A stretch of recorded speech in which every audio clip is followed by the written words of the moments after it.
Welcome.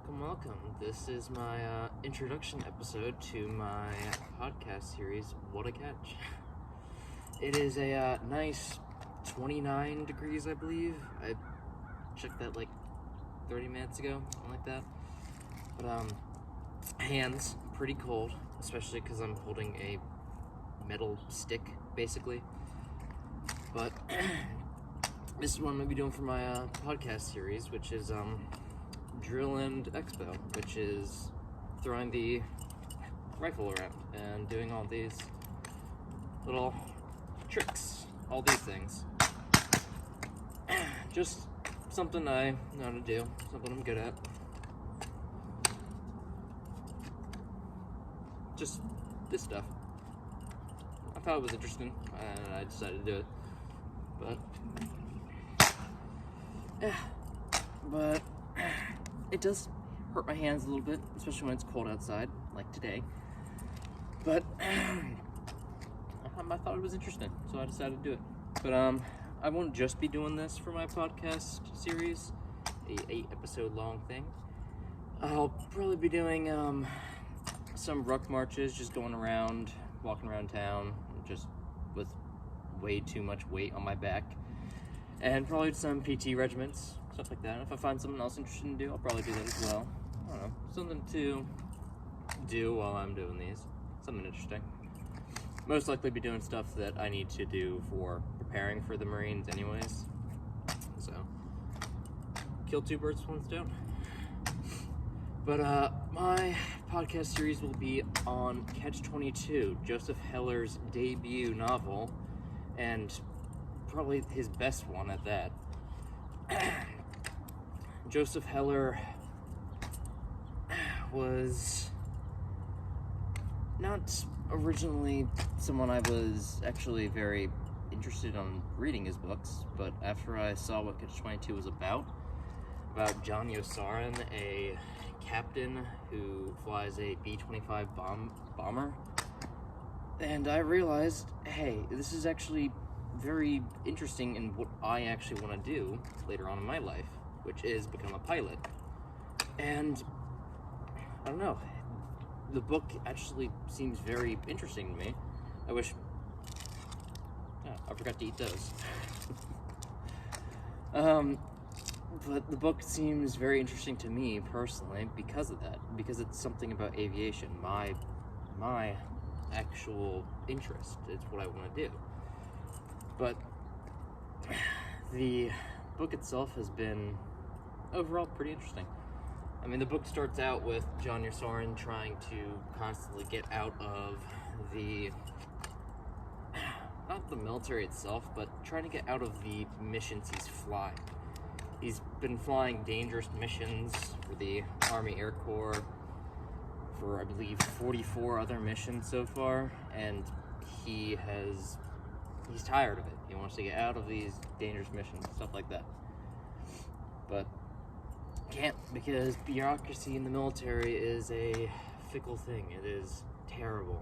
I mean, even just trying to get into the military like me, you have to go through so many bells and whistles just to get to the first step. They'll look at all your medical history, all the way back. If you broke a bone when you were like 2, that'll show up. That'll show up, and they'll ding you for that. And you might have to go in with a delayed entry into the military because they have to look over you and make sure that an injury you had 16 years ago isn't affecting you anymore. It's so stupid, but I mean, it's what I want to do, so I've got to do it. But Joseph Heller's book Catch-22 it's interesting. I mean, I can't really say at the moment, mostly because I keep on slapping my hands with this and it hurts and it's throwing me off. But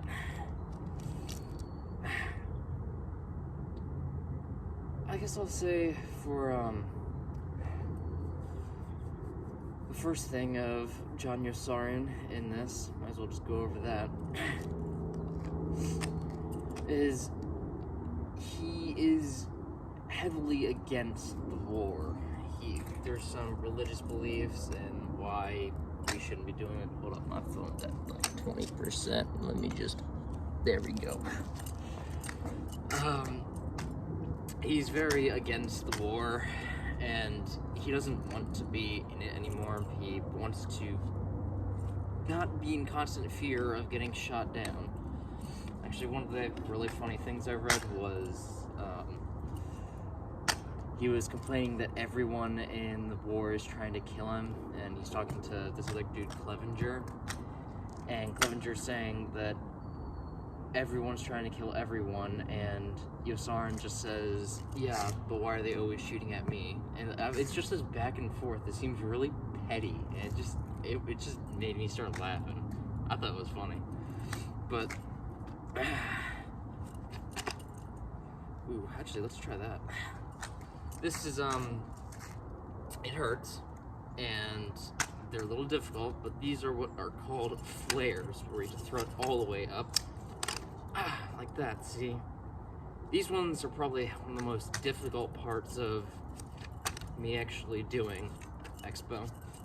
I can do the lefts pretty easily, but the rights are the ones that are more difficult.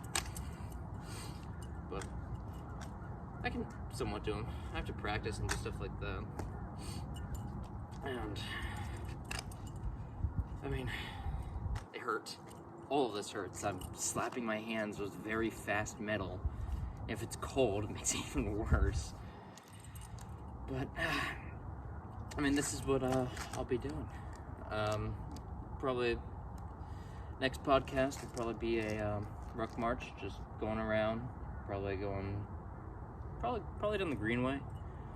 Just marching down there and marching off the trail, doing all that stuff. It's a great spot down there, but I don't know. I'm getting pretty cold, but if I think to add anything at the end, I'll add it in. But just for the moment, I'm gonna go warm up for a sec. Another thing that I completely forgot to mention that is honestly like the core part of Catch-22 is Catch-22 itself. The actual thing that is causing all these issues for him. Basically, Catch-22 is the rule that if you're insane to if you're too insane to fly, then you'll be taken out. You can't fly anymore. But in order to declare yourself too insane to fly, you have to be in the right state of mind. You have to be sane enough to declare yourself insane. It is the most, honestly, like, it's perfect for the book, Catch-22. Like, that's perfect. The fact that you literally can't get out. The bureaucracy of it is insane. But, I mean, it's just so frivolous. It's, like, so pointless that you can't even get out of this stuff. But, ooh, that's not one. I mean, the fact that if you declare yourself insane to get out of flying, you are thus sane enough to fly, but you'd be insane to want to fly more missions. It is absurd, but it fits that book so well. I mean, it's perfect. And that was one of the things that I had heard for so long before I even started reading Catch-22. And after I figured out that's where it comes from, the book itself, I was pretty surprised. But I can't believe I forgot to mention this integral part to the book.